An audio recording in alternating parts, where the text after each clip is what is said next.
Hey, what's up? I'm Joel Madden, and this is Artist Friendly. On this episode, I'm talking with Italian singer, songwriter, the lead singer of the band Måneskin, and now solo artist with his new solo record coming soon, Damiano David. Let's go. I'm not smoking on gas, I'm smoking on piff, that's my kind. I don't want no bad times, I don't want to have bad. Let's talk about your music. Okay. You dropped two songs, Born with a Broken Heart and Silver Lines, and you have more coming. Yeah. And then an album's coming? Yeah. Okay. When's the album coming? 25. Right. Somewhere in 25. Yeah. I feel that. Like somewhere in 25, when I feel like it's done, it'll be done. And when we're ready to drop it, we'll drop it. These things write themselves. Yeah. But the record is done, but okay. I want to give it time to come to life. Right. I think dropping songs the way you're doing it is the best way. That's how I want to do it. We made a record, and I keep telling everyone, we should just put one song at a time. Yeah. Get people reintroduced or whatever, to us, and then we'll know when the record should come out. Yeah. That's good. It's Just organic. Get people excited. Like show that you have something coming before you drop it. Yeah. How do you feel? I feel good. That's nice. It's a good experience. Once you make something and then you're holding it, it's like a relief to get it out. Mm-hmm. Yeah, definitely. Of the two songs you put out, is there one that you like the most or the most excited about? I like both for different reasons. I think Born with a Broken Heart, it's closer to than what the rest of the record is going to be. So it's more my sound, I would say. But that doesn't mean that Silver Lines is not my sound. It's just I'm more driven in that direction right now. Right. What do you feel like your sound is? It's always been very hard for me to define music, even with the band. I think it's pop. Yeah. But pop means everything. I would say it's like piano-driven pop, a little dramatic. Good songs. To me, that's pop. That's what I try to do. I think in rock, we can hide certain things. If we turn it up, we can hide a bad chorus with guitar riffs or whatever. Like in rock, we can certainly get away with things that if you really stripped everything away and got a piano and sung a song, it might not translate always. But the good songs will translate. And that to me is pop. That's a good way to see it. Because we had a ton of pop songs. Us too. I would always say, like, if we can't play this on a piano, it's not a real song. I agree. I agree with that. You know, if you can't walk in and hear someone else playing it and know what song that is, then it's not a great song. Yeah, if it doesn't sound good in acoustic. Yeah. I agree. Definitely. And I was always chasing the songs more than the look, the sound. I was chasing like... Should always be like that. Yeah. I think also, the sound, it's a little an overrated concept. Yeah. Because it's like, yes, makes you recognizable, but it's like also a cage on the long run. I think the sound means nothing. Because I like in the same way, I don't know, The Killers and Bruno Mars. In the same way. I couldn't say like one is better than the other. Yeah. My sound means that I can only do one of the two things. No, I think that like variety and adaptability are two of the most important skills in an artist's bag. So it's like, let's do whatever the fuck we want and have fun with music. I think it's a big game, and yes, we have to take it seriously, but sometimes it's also good to fun. Not take yourself too seriously, not think of yourself as a messiah or the biggest singer ever, and just have fun with it. Yeah. It's just music. We're not saving anyone, but maybe we're saving somebody's life, but not like directly, We can fuck up. It's not bad. Yeah, I agree with you 100%. But I think that your music gets big, and then people maybe treat you that way sometimes, and it can make you uncomfortable sometimes because you're like, you don't want to insult them by saying like, you're wrong. Well, you're not wrong. I mean, it's great that you love my music and that you think I'm great.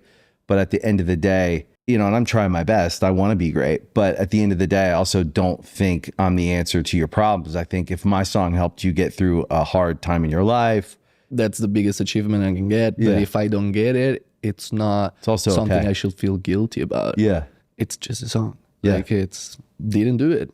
For you, then maybe for somebody else made it. Maybe my favorite song ever is going to be the last streamed of my whole career. Yeah.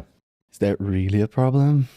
I don't think so. Yeah, it's okay. Yeah, as long as you do shit that you like and you're proud of, then the answer is like, of course it matters, because we always want people to love our music and love our stuff and relate with it. But at the same time, it's like, if I'm proud of it, this album didn't make it, I'll make another one, hopefully. Yeah. You know? And you will. Yeah, as long as the label supports me. Yeah. Even then, even so, even Yeah, if you can make it for free, basically. So, yeah, you can make it. You can always make it, but that's why it'll likely always work if you're detached from the need of some result, and you just make something you like, and you appreciate the big wins when a song is like, wow, Sure. You're like, that's cool. But then you likely have that one song that you love and you love to play live, and you love what that song means to you in a different way, and you can enjoy that even more sometimes than the big hit songs. But it all works together. If you don't have one, it's hard to have the other and really enjoy both. Yeah. Those of us that are fortunate enough to do this for a long time and to have different hits and things like that, we know what that means, and it's great. But there's nothing like standing on stage at 25 and feeling 25 and playing your music and being honest. That's why I think also we got to be honest with ourselves and know that this is our passion, and so we got to treat it as a passion, but it's also our job, and so we got to treat it as a job. So you got to always make music that you love, but you also have to be aware of, you have to be your own INR, you know, and be aware of like, okay, these 3 songs are the most likely to work, so this will make the set list. If I have this, the other 8 songs, I can do whatever the fuck I want. Yep. If I don't get that thing, I'm always going to have the pressure of, but when is the hit? But when is the hit? But when is the hit? So sometimes it's also about like being a little smart and knowing how to play the game. Yeah. You know? Yeah, it's awareness. Yeah. And I find sometimes with artists where I want to kind of shake them and go, no, you have to be aware that this is actually your job as well. And just what you said, you have to be aware. You got to make good decisions. You got to show up. And you got to show up. Yeah. And you got to take it serious. Yeah. And be a professional enough to do the job, so that when you want to go do the rock star thing, which is fine. I don't judge it. I did it too, but you have to find the balance. It's not all about that. If you find the balance, you'll keep making the art, but you can do it for a long time if you are professional. And I think you can that's have smart. people support you. And, Yeah. And yes, and you can be free by doing it. Yeah. Because it's not fun when you have to fight for the smallest things. Yeah. So sometimes it's also about to be, okay, like I'll pick the hill to die on. Right. Like this thing is... Choose your battles. Is this as important, or I can give up like a little piece of it so everybody's satisfied, and then they're not gonna push me on this other thing, you know? It's, That to me says that's someone who's been working for a long time. Been doing this for 10 years. Yeah. And someone who had enough time working at it without the big results and the big success to appreciate what they have and know what it took to get there. And also kind of has that gratitude to like continue to want to maintain what they work so hard to have. I think with the band, we went through every stage of fame. We went through like playing in the streets and playing restaurants without seeing, you know, the light at the end of the tunnel, and getting like super frustrated and having no money to do it and everything. Then we did the talent show, the overexposure, the, you know, all the distraction, everything but music. There's time for everything but not to write music. 2 extremes. The extremes. And then we got the extreme success and Eurovision and America, Fallon, talk shows, everything. And then, of course, organically, you can't be at that level forever. And so like a little of a downfall and trying to stabilize things instead of like keep pushing and trying to be smart. And then too much work. We gotta, you know, push back a little and chill out. And every time things were happening, I never wanted to let myself to just let things happen. Of course, you got to accept what's happening and what you can't control. But I always wanted to understand like, okay, this happened because this, and that. This happened because like I want to know the reason. So when it's going to happen again, I'm not going to panic. I'm not going to freak out. I'm not going to be stressed. I know that it's just what happens, and it happens because of this and this and that. And if I want to avoid it, this is what I can control. Yeah. So I might do these things and then I still don't know the outcome. But it's important to learn from the different phases of your career, because it's also, I think it's insane to think that once you had a number one hit, you're going to stay there for the rest of your days. I think it's crazy also to want it. Yeah. So, you know, It can drive you mad. But you're saying something really, really I agree with, and I feel the same way. And it's really important for people and artists to hear. But anyone building a real living, breathing business, you go up, you go down, you go up, hopefully a little higher, you go down. And as long as your trajectory keeps doing that, not just the success of your business, but your life, the development of your whole life. Am I happier? Do I feel better? That comes through effort, put forth effort. There's a result, measure the result, try to make sense of it, adjust the effort. also you got to evaluate like the result and the effort. Like, was the effort, Was it worth it? And then measure the whole way and find your true process in relationship to not just the results and the results you want, but also the feeling, the quality of your life. It all works together. And what I think people get sold on in music and in art as a business is there's only one or two ways you can win. This is how we measure it. And that's not actually true. Like, your music, you could argue, is over the last 5 years, let's say, today, more relevant than ever. Even if the song that was the first hit you ever had, wherever it landed on the chart, doesn't matter. It's about it living and breathing in the world over time, and people building relationships with it, with their life, with the moments of their life. So a song that you had, that maybe your first big hit, could be more relevant today because more people have related to it in certain moments of their life, whether it was a happy moment, a sad moment, and collectively it permeates out through the culture. And that's the whole point of putting the art out and letting it live. And whether in the first rendition of the first phase of its living in the world, it was a big hit song, it's going to continue to change. And over time, I'm seeing it with our band. We're doing shows, the biggest shows we've ever done, because the music has had 2 decades, 3 decades to live and breathe. And also because like the people who listen to it, if it's very important, music, it's heritage. Like, I don't know, a fan of mine that now is 17, if they really like the song, when they're going to have kids, they're going to pass the music to the kids. It's like, it's really, it's culture, it's heritage. We're going to pass it if it's really important. That's why I think chasing the number one spot, it's very dangerous and toxic. I think the best result that you can have is more weeks in like the top 50. Yeah, I agree. It's like consistency. It's like having a song out every 3 months, having an album out every 2.5 years, having shows, solding out your shows instead of doing arenas and doing 3 arenas because you have to do the event. Do 20 clubs and sold it out. Make Play, it special, make it real. Go in front of people. Do it. Do the job. Show up. That's what really matters, because that stays. I agree.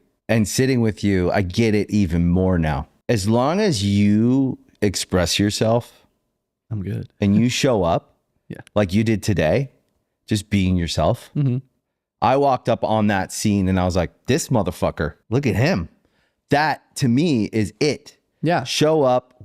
If you can't do that, if you overdo it and you can't sustain it, you can no longer show up as you. So you have to find that balance of like giving as much as you can, showing up and knowing when to pull back, and then know when to make your solo record, because I got to express myself, and then know when to go back and do a record with the band, because people want to see us. And as long as everybody is expressing themselves and understanding the greater long-term legacy of our music is this, if you go out in the world and you being yourself, there are going to be new fans that come and go into your world and start to discover your world. And then whatever you do, it just grows. It's like a tree. It spreads. And so as long as you, the artist, are making decisions, that's where the growth comes from. If we become a horse that people are beating because there's money to be made, there's things to be done, there's quotas to be filled, there's, the brand will suffer and we will suffer and we will get beaten down. And I had that experience at a young age. I didn't know any better. I was poor. I came in and we got on the train and it was like we were just shoveling coal and just keeping. It's also you're 20. You start you're 20 and you don't give a shit about like your friends, your girlfriend. I just want to go out and do it all day because I'm 20. Yeah. I'm having my shot. It's my first train. I want to use it. Then you become 25 and you're like, I wish I had more time to spend with my girlfriend. I wish I had more time to spend with my family, with my friends. And it's like, okay, I want to still do it 9 months a year, not 12. And then you're 30, 6 months. Life changes and you change, and the way you approach to this job, because we are lucky enough to not have a 9 to 5 where you got to show up and you got to go away and you have tasks. We have a thing that can be 24/7 because you can think about your art 24/7 and you cannot think about your art for 6 months and you're not guilty of anything. You're your own CEO. You want to close the shop, close the shop. It's your own shop. Like, people have to figure it out, because also making music, I'm kind of taking little pieces of myself and putting into something. At one point, I'm skin and bones. Like, I gotta have time. I gotta have experiences, because otherwise I have nothing to put on the plate, or I have the same stuff I put in the last album. It's just gonna sound slightly different. Like, do we want that? Like, let's make AI music at the point, so we copy shit.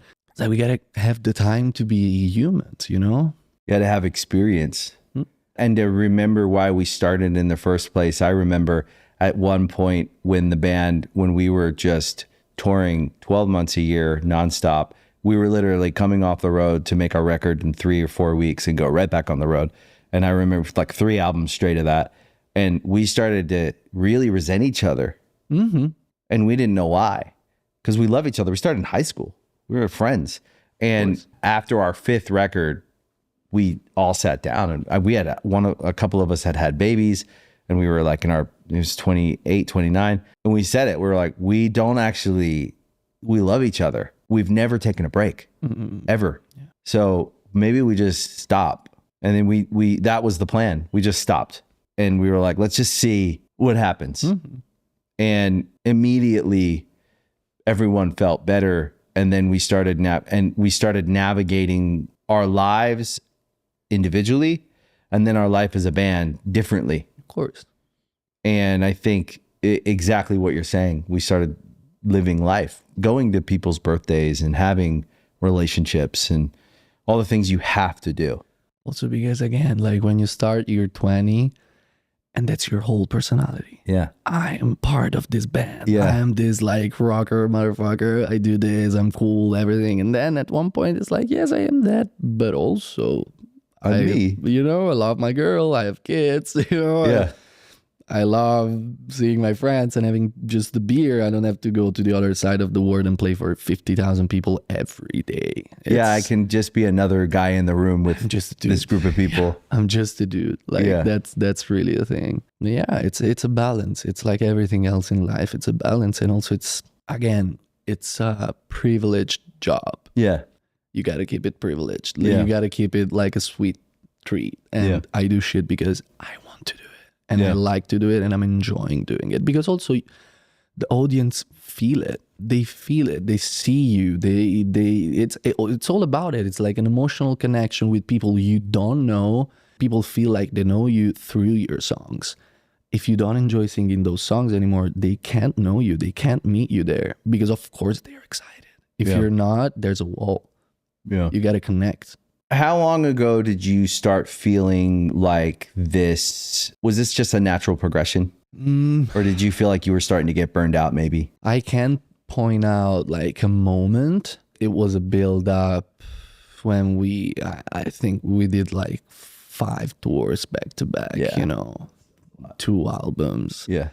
Nonstop. Non-stop. And what really fucked us is that we got big in Italy, Italian tour, got big in Europe, Italian and European tour. 1 month later, big in America, American tour, and then world tour, and then Japan. And like everything was adding up because it didn't came all together. It was like Italy, Europe, USA, Asia, South America. It was like, what's happening? And you can't miss. It's like playing catch up. Yeah. And I'm 23. The other guys are 20. They're like, let's do it. Let's go there. Let's play. Let's do Rock in Rio. Let's do this. And of course, it's like the most beautiful things I did in my life. But at the same time, I was really letting back so many things. Yeah. Like I realized at one point, like I miss my friends. Yeah. And like I miss my mom. Like I as soon as I had money, I escaped from my house and went living alone as soon as I could. Because I was 18 and I wanted to do my shit. Yeah. And then I was 23 and I was like, I miss my mom. I miss my brother. I miss my dad. What is this? Like, and it took like a year to realize it. And then a year to take the decision of like, okay, I'm confident enough. We did what we have to do with the band. If we stop, we're not gonna collapse. Yeah, it'll be fine. You have to have that confidence. You have to be sure enough. And at one point, I really was like, we did Rock in Rio. We opened for the Stones. We're a Grammy-nominated artist. We made it to America. What else? What else do I have to do to feel quiet inside? And then I understood that I wasn't quiet inside because I got all these things, but still I didn't communicate what's most important for me now. Yeah, you know what I think the hard part of the development of a band is? I think when we get success and we all come from different places, we react differently. We react differently, and we have to continue to evolve how we communicate with one another as we grow, because we're all going to be different, right? But there's something extremely special about what we do together. And it captivates people's imagination and their attention. And what we had to learn, because we weren't good at it in the middle part, and I would say like we probably like almost broke up and we almost went through everything every band goes through, right? We get all this success we wanted, and then we're all there together and we start fighting amongst ourselves, having like being passive aggressive or being like, and not communicating instead of coming for stupid shit. Right. Over dumb shit. Especially. And then we hold everything in instead of what I learned when I got older and through therapy and other things, figuring out a way for all of us to come to the table and be, no one's right, no one's wrong. Everyone only has a point of view and a perspective. And if we can listen to each other and hear each other and accept each other and not be locked into wanting the result we want. So if I just want the band to make another record, but he doesn't, we're not ever going to come to a middle ground where he's going to be happy because he doesn't want to make a record. And so we have to detach ourselves from the success or the fear or the whatever it is that we're all carrying with us and get back to loving one another and giving each other the freedom and the autonomy to be who we need to be. Yeah. And that took us a couple of years of practice. But I would say like today we're in like 28 years as a band or 29 years. And like, I would say like through years of practice, we're in such a good spot where we talk about what we all want to do and we come to a conclusion that everyone's happy with. And like right now, that's like last year we played 2 shows. We just made a record. We're going to play a couple more shows coming. This year we'll probably play 20 shows. That's good. And it's good. That's good. That's sustainable. Like we're all happy. 20 shows is good. And we get together and we have fun. And you're happy to be together. And we're happy. And you can't wait to play. That's it. And we love seeing each other. Yeah. And so I encourage other bands all the time. I'm like, take time off. Yeah.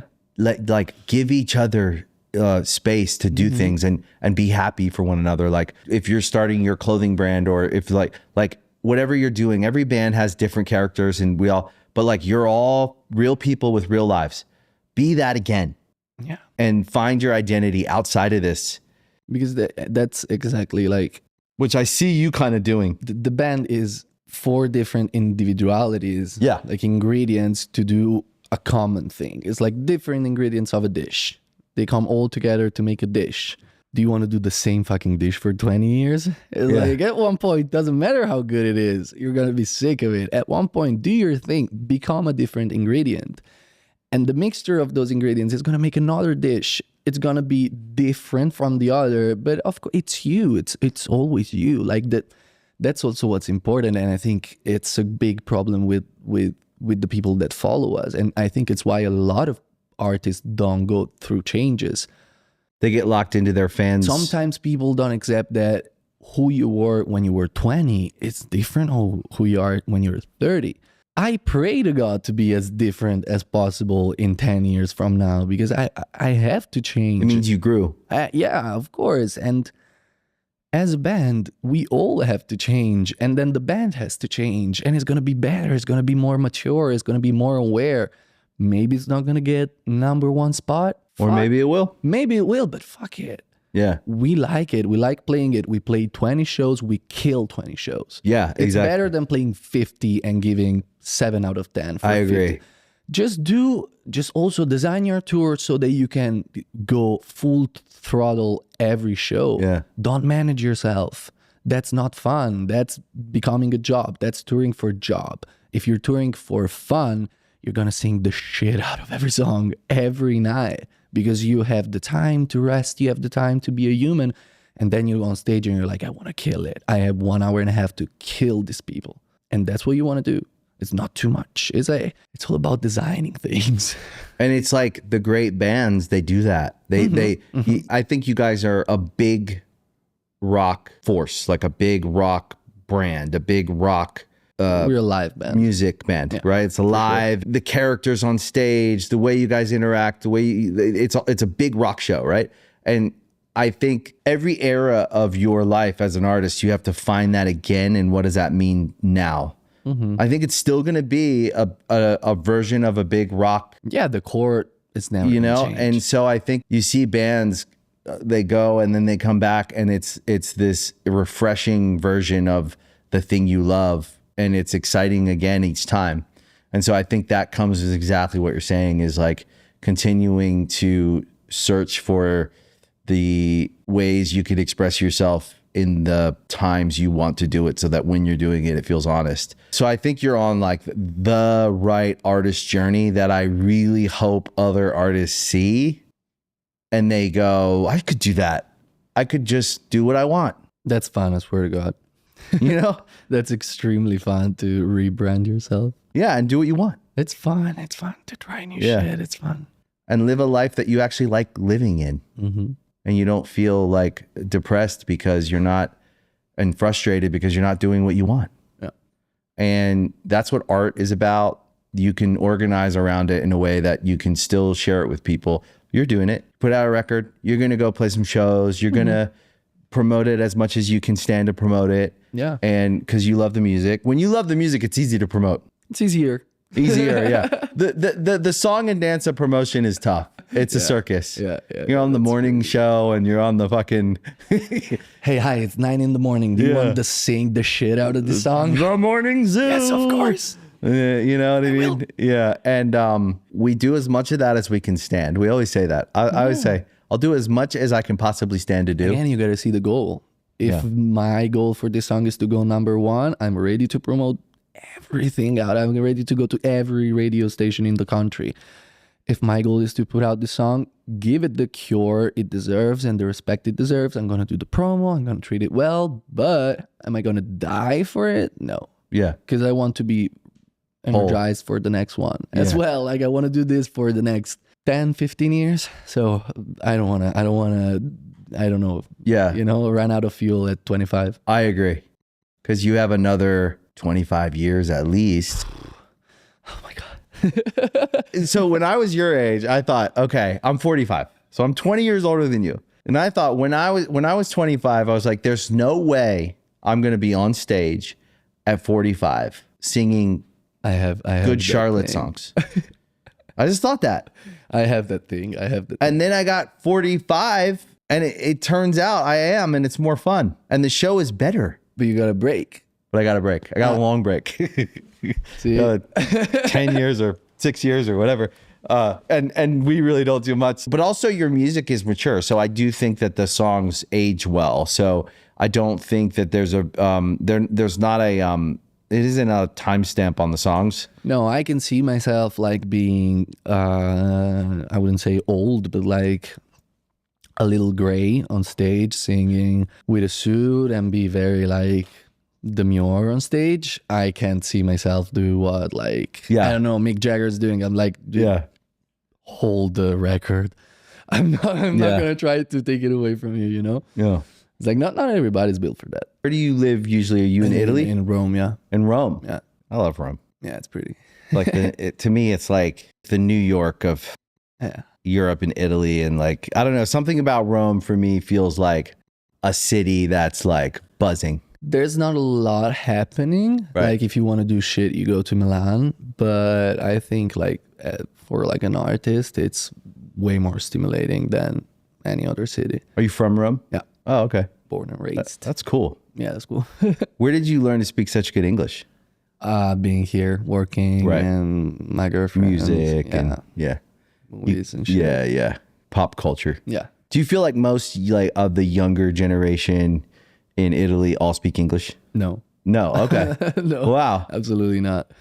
I always wonder that because when I go to Italy, I can usually find people who speak English, but it can be hard too. Yeah, I think that it's weird because like there's no average level. There's people that speak it very well because they went like to English school or they work outside of Italy or they did like study and college outside. And then there's people that really can't talk anything. So you as an artist and then obviously your band, you guys are big in Italy. Yeah. But to make a global impact, it feels like you have to be able to navigate the world and speak more than one language. For sure. Whether it's Spanish, English. I think even like no matter the language of your music, you have to be able to speak English. Right. Like even if we stick to Italian music, if you make it outside of Italy, you have to be able to speak English. Is that something you always wanted to do was take your music outside of Italy? Yeah. That was always the goal. Right. I imagine you grew up listening to bands from all over the world. Yeah. And your dream was always probably outside of Italy as well. Yeah. Yeah. Me too. You know, when I started, I was in a small place, but I wanted to go to Italy. I wanted to go to the UK. I wanted to go all over the world. So I learned to speak through touring. I learned to speak a little bit of each language, but I always wish I spoke better Italian and Spanish, but I don't speak it. I speak it okay, but not fast enough to like get around the way you probably can. Your English is like perfect, but you've probably been speaking it a long time. Yeah. Now, in this moment, I speak more English than Italian for sure. Right. Yeah. Because you're somewhere in the world. Yeah, and also like my partner speaks English. So. Right. Is she American? Yeah. Oh, okay, cool. Seattle. Yeah, that's cool. Maybe this is a dumb question. Do you ever model? Oh my God. I take pictures. You're good looking, man. You're very good looking. Thank you. I thought you were good looking from pictures, and then I saw you in real life, and I was like, you're like smoking, like standing there. I'm like, God damn, good Lord. It's not very often that you meet a rock and roll guy who's writing songs and singing, and that's like got his shit all dialed. Also, like, I mean, you're edgy, you got tattoos and stuff, but you're like your shit's put together. Yeah, which I respect as a man. I see other men, and I go, man, he's got his shit together. I try my best to. It's very good. Is that just like experience? Yeah, I think I care about how I project myself into the world, and Me too. And now I know I'm 25, I'm young, but now I feel like way more adult. Young but old enough. Yeah, like a young adult. Like I'm starting to care about more adult stuff and to even appreciate and evaluate more details. Yeah. So I think it just reflects in the way I dress and I move, but I can be extremely goofy. Yeah. No, I know, but I don't think we acknowledge like when we see someone who has it together, put it together, we curate ourselves as people, right? Not just men, women. We have to learn, especially if you grew up and maybe you didn't have money or you didn't have experience, you didn't get to travel. I had to learn, like, what did I like? Just because something was expensive or it was a brand like that I heard of doesn't mean it looks good on me. Yeah. But it might look good on them. Or it might not look good at all. Or it might not look good at all, right? And so fashion is one part fashion and then one part taste and personal expression. And so when you see someone who's put together and they got it right, and you're like, God damn, like that's the perfect look for that guy. I have to acknowledge it because I think it's important for people to do that for themselves, to take themselves seriously enough to say, I should think about what I'm wearing and try to find a way to be everything I can be when I go out into the world and feel good about myself and present myself the way I want to be presented. And some people dismiss it. I think it's like a part of taking care of yourself. Yeah. I don't know. Because I don't want to say that, like, if you're not well dressed, you don't take care of yourself. Of course, it's not that. But, like, I don't know. Our image is part of our communication, whether we want it or not. We don't have to be obsessed by it. You have to be comfortable enough that if you got to go out to take out the trash, you can look like shit. But at the same time, it's like being aware of the context you're going, the other people around you, and I don't know, how you smell, how you look, how you fit in the situation. I think it's actually a thing. Yeah, it's being aware. It's part of being smart in my point of view, because it's like part of being able to read the room, read the situation, you know? And I think sometimes in fashion, they make it feel unattainable. What I say is, like, if you work with what you have, if you go into and you just put thought into what you're wearing, and some people pull off that look like way better. Like some people can put on sweats and make it look a certain way. But everyone's going to find their own authentic style. But I do think you got to think about it and put time into yourself. And some guys could put on a white t-shirt and a pair of Dickies and look like a fucking model. And some guys can, everybody's different. So all I'm saying is like, when I see people that take the time to think about those things, I am inspired because I do. And I just have my own taste. But I always want to try to present well, right? So whenever I see it, I'm like, God damn, man, good job. You're having a lot of success with these songs, though. Thank God. It's great. That to me says, number one, well, obviously people like it, but that's good for everything. Whenever you decide, okay, the band's like, hey, let's make a record. You don't think you guys are going to be playing these fucking songs too? You better. Sure. They're fucking good. You know what I mean? And then it'll be fun to hear the version of... That would be the most fun thing possible for me. That's what the fun part of music is. Of my own solo songs. Yeah. That would be fun. That's going to happen. I'm telling you, down the road, whenever that happens, it's gonna be another fun little ride. And that brings more interesting life to all of it. And that's why I think the number one rule has to be express yourself. Make music that you want to make the way you want to make it. Put it out how you want to put it out. And then it breathes life into everything you did and everything you're going to do, as long as we get to express ourselves. And that's what I see you doing. So I don't even think you have a problem sticking to your guns. I can tell you do what you want. I'm very good at it. Yeah. But it's inspiring because I think a lot of people do. Yeah. A lot of people have trouble pulling the trigger on something that they, and I think you if you have a feeling when it comes to art, shoot first and apologize later. Yeah. And I think you do that really well. I'd be really disappointed if I found out you don't drive a Ferrari. I don't have an expensive car. I have a shitty car. Please get a Ferrari one day. Whenever you get the time and the energy and the space. No, it's in the list. Okay. But the fact is, now I live in Rome. If you drive a Ferrari in Rome, you deserve to be robbed. Right. Okay. You deserve it because you're being mean to people. Like it's stupid. It's a small streets. It's obnoxious. Exactly. Right. Obnoxious. Okay. When I moved here, A little bit more acceptable. Yeah, you wouldn't People li- go around with Cybertruck, so I'm not gonna be the biggest dick in the town. Yeah, You know? exactly. That's what I say. My kids are like, get a Cybertruck. I'm like, guys, No. the only reason Guys, I like don't get a fight. No. Yes. It's a red flag. yes, it is It's a huge it's red a flag. red flag. It is a problem. I tell my kids the only reason I would ever get a Cybertruck is it drives itself. But soon enough, every car will drive itself. So I'm waiting for a more normal looking car to drive itself. And also, do we need car that drive themselves? I do. Yeah. Okay. Respect that. I also want to get a robot as soon as they're available. Okay. No, I'm scared. That shit scares me. I really love the idea of having a robot.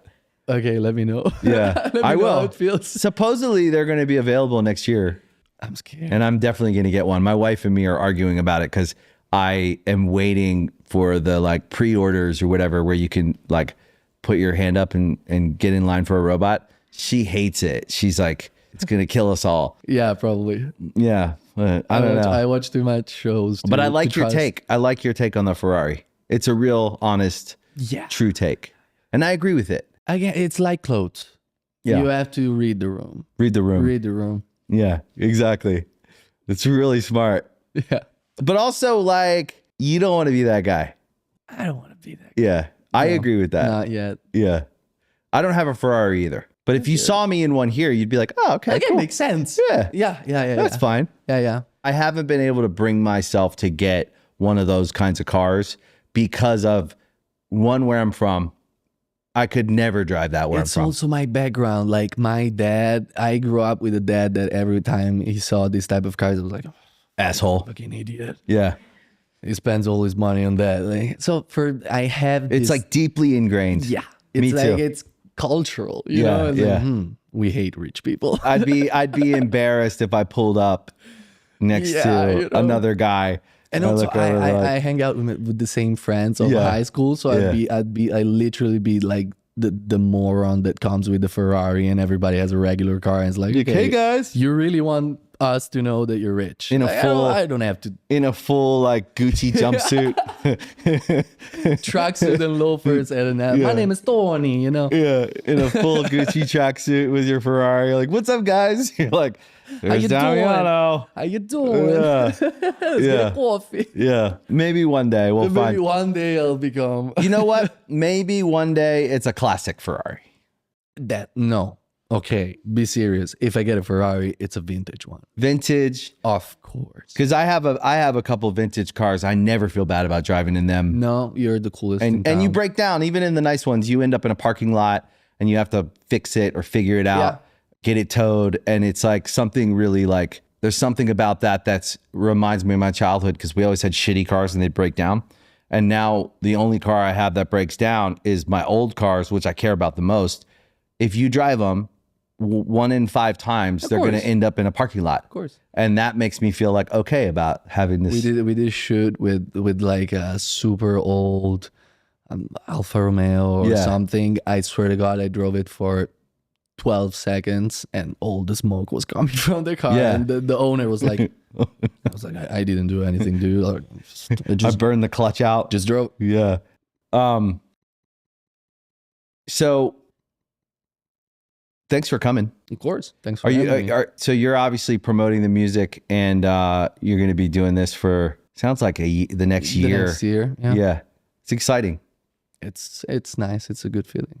I'm happy for you, man. Thank you. Thanks for coming. Of course. Hope I see you down the road somewhere Yeah, sure. at a festival or I'm moving here, so yeah. we're gonna have many chances. Yeah, dude. Thanks, dude. Of course. I hope you enjoyed today's episode of Artist Friendly. If you really liked it, you can follow, like, subscribe to the show anywhere you listen to podcasts, Spotify, Apple, Amazon. We appreciate your support, and we'll see you next time. Bad times.